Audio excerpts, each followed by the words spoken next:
For LandPost.com, I'm Michael Oleaga, and this is Turnout, the political series featuring government leaders and national advocates discussing what's most important to the Latino voting bloc. I'm Ana Sol-Gutierrez. I'm a state legislator representing the 18th Legislative District in Maryland, which is primarily Montgomery County, the southern part of it. Montgomery County is a very wealthy district, but it is also the most diverse. It's diverse not only economically, but in race and ethnicity. It has the largest number of Latinos living there, both born and naturalized, and immigrants. Now I am running for the Congressional District, the 8th Congressional District, which is about 4 times the size of my legislative district. And it includes my district, which is at the heart of the 8th, but it goes all the way up to the border with Pennsylvania. Why Congress?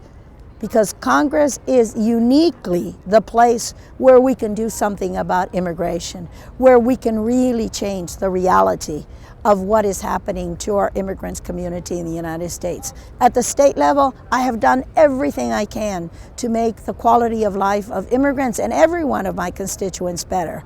We have passed incredible laws in Maryland. We're a very progressive state. We have passed marriage equality. We passed the DREAM Act. Probably the thing I'm best known for is granting driver's licenses. Maryland way ahead of any state in dealing for the support of immigrants. But we cannot change the broken laws. To this day, I cannot do anything to ensure a long-term solution to the lives of so many that are living day to day to see what is their condition for tomorrow living in this country, because they don't have the famous papeles, the papers. I am outraged by what is currently happening in the Obama administration. Outraged as a human being, seeing what is being done to families, innocent children and their mothers. But I'm outraged also as a legislator and as a public official, because this is public policy that is totally flawed. We have never used raids to enforce laws. Raids are not necessary. And yet we see a president condoning the use of raids by the Department of Homeland Security. He alone has the power to make a phone call and say, stop the raids. They are only causing terror, terrorizing our communities and causing fear. That is not what we are seeking for our community. And the Department of Homeland Security says that, no, these are just people that have exhausted their rights in the courts. Absolutely not. We have proof that these individuals have rights and that we're violating their rights. We're violating their civil rights, their human rights, and their right to due process. But he needs to take one more step. He needs to solve the problem. And the solution is also in his hands. He can grant temporary protected status. It's been granted to Salvadorians. 214,000 Salvadorians are living in the United States since 2001 with temporary protected status. Hondurans have also received that for natural disasters. What could be more of a cause than the poverty, the violence, the fear that these families are seeing and that are coming to seek refuge? They're not violating the borders. They're turning themselves in and saying, apply your refugee laws. Let me go through your process. And that is the humanitarian approach that we should be taking.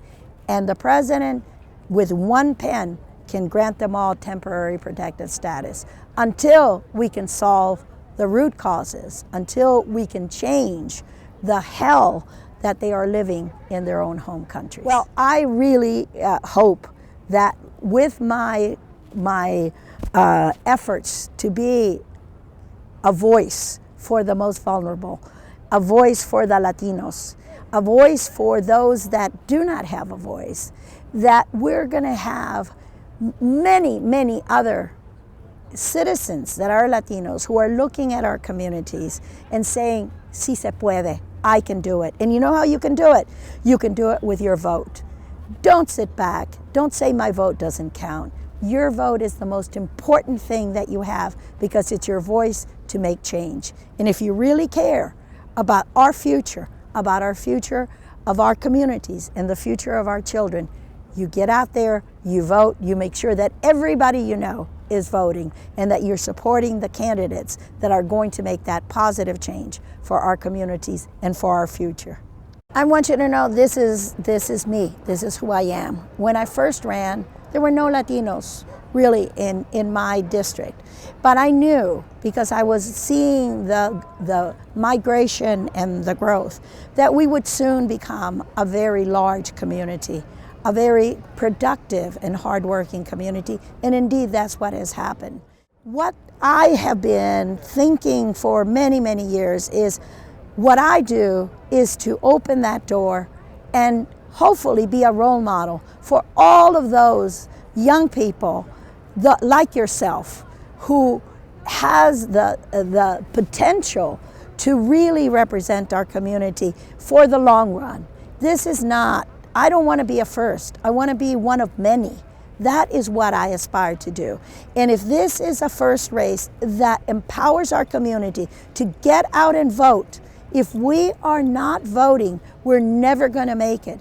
But our numbers are already there to ensure that we always have not one representative, but many, many representatives speaking for our community and for our interests. That's my dream, and that's why I'm running. What sets me apart from the 7 other Democrats that are running in this race is that I am not your traditional conventional candidate. No, I am a unique voice in this race, and I've been elected now 6 times by my constituents to be a voice for the many, to represent especially those who are more vulnerable, who have no voice. But what I am now is the first Latina, the first Salvadoreña to be going to Congress to represent a new changing demographics. Since I first was elected, we've seen a huge change in what it is to be a citizen or a resident in the 8th Congressional District. None of my candidate colleagues can represent all of Montgomery County, and none of them have the experience that I have, and none of them have the progressive ideals and the real desire to ensure that the lives of those that are most vulnerable, the hardworking people that have been losing so much of what they have worked for in the past few years, no one is going to be standing by them and can say, look at my record. Look what I have done. I have the credentials. There are people running that have never, ever run for office. They have never done, they've never cast a single vote. They've never written a single bill. They've never advocated. They've never seen defeat and success in what is our work to be done in Congress, and that's to make fair and just laws. I am the best qualified. I also served at the federal level under the Clinton administration, at the highest levels. And I know what it is that good government can do because I've done it. Under the Clinton administration, we were able to reduce regulations and increase services at the Department of Transportation, even though the Gingrich revolution was there and was tearing apart what good government there is. I think I have learned through all these years how to be effective and how to make positive change in this Congress that is going to be the next Congress of the United States.